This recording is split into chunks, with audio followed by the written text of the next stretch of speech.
nyasha dzese. Let me show you the mystery etsime. Mutsime uchaona kuti pane blessing yakavigwa. Zvekuti kana Haga naIshmael vakasurvive nekuda kwekuti Mwari vakavhura tsime. Kuti mutsime mune life, mune a blessing to survive. Tikaenda kuna Rebecca akaroorwa, rora yake yakaitwa patsime na Eliezer. Eliezer anakwenda ku location, wakashikira kumatsime anocherwa mvura. Rebecca paakauya akachera mvura akapa ngamera mvura.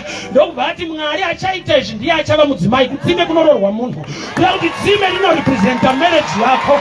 Patsime pane imwe blessing. John 4:24.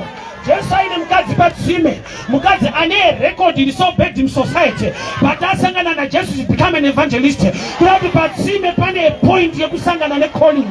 She became an evangelist. Nokuti pane kutsime kwaendwa. Kuti tsime rako rinogona kutaura calling. Tsime rako rinogona kutaura wanano. Tsime rako rinogona kutaura favor. Saka wakaipa achida kugara kumatsime.